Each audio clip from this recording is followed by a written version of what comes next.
Hello, and welcome to Calculus, Lesson 112. This is really starting the fire for what is going to be a series of new tools that you're going to have to solve integrals. Now, this is called trigonometric substitution.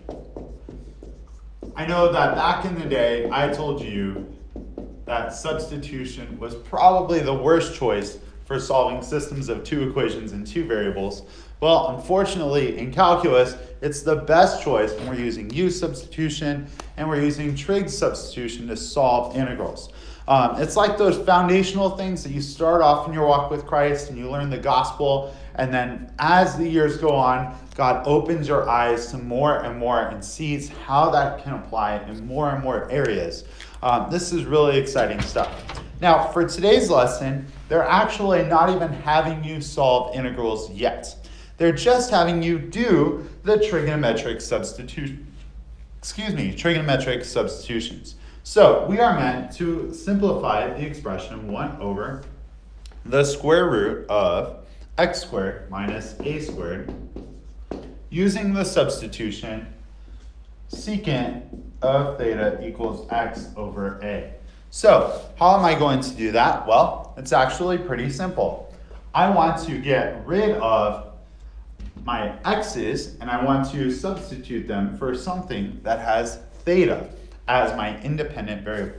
So what I'm going to do is I'm going to solve for x. In this case, x equals a secant of theta. I'm not bothered by the a because in the past we've used a as a constant, so I'm going to assume that it's a constant. Now I'm going to plug this in for x, and my expression is almost simplified. So this equals 1 over the square root of a squared secant squared theta minus a squared.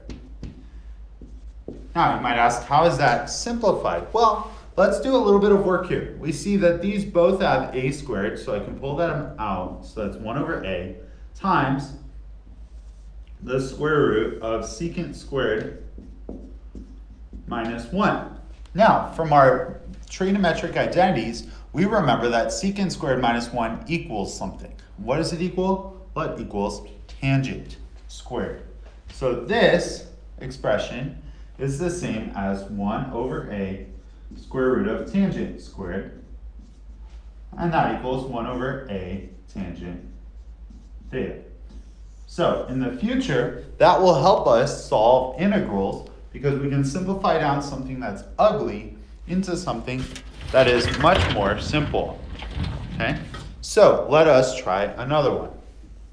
That's right, let us. So we are going to simplify the expression dx. So they're still not asking us to integrate, but they've thrown in the dx there. It's getting our palates ready for what's to come over the square root of x squared plus 4. All right, so they're giving us the substitution tangent theta equals x over 2. So my first step, solve for x. X equals 2 tangent theta. Then I'm going to plug that in. So I have dx over the square root of 4 tangent squared theta plus 4. I can bring the 4 out. The square root of 4 is 1/2. Or the square root of 4 is 2, so I'll bring out 1/2. Now I have tangent squared plus 1. What's tangent squared plus 1? Well, thinking back to my trig identities, it looks like secant squared. Do we agree with that? So if you do sine squared, just to make sure that we remember these, plus cosine squared equals 1. I'll do shorthand here. I know I want tangent, so I'm going to divide by cosine. Sine over cosine is tangent. Cosine over cosine is 1. 1 over cosine is secant. So this is secant squared. Now, if I go one more step, I see that that is, have I done something wrong? I hope I've not done something wrong. I have done something wrong. Ouch. All right, so that becomes secant. Now, the giant error that I have committed is the following. I have not dealt with dx, and dx also must be substituted in. So if I have x, right, this is not only in terms of theta, it's in terms of theta and x. So I'll have to take the derivative for dx. Derivative of tangent is secant squared.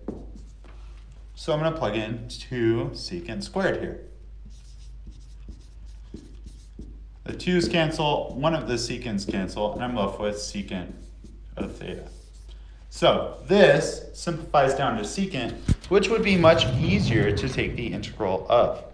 Now, moving on, draw a reference triangle based on the substitution sine theta equals x over 2.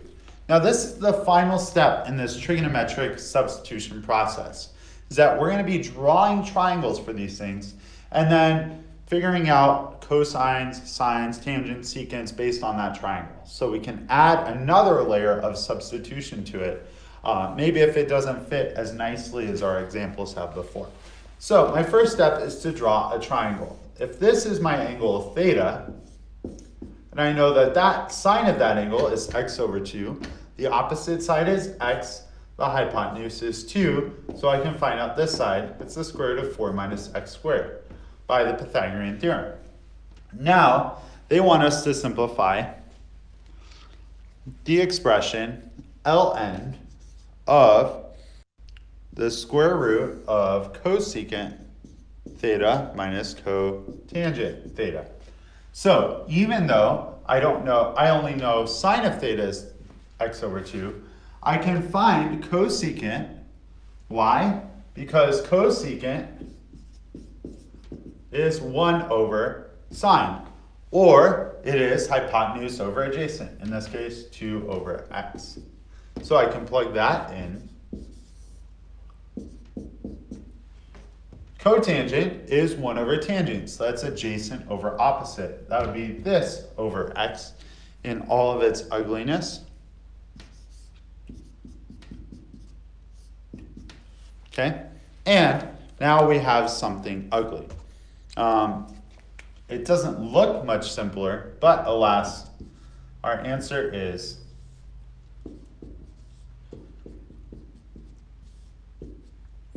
that. Plus e. No, we don't have a plus e. And that, my friends, is problem set 112.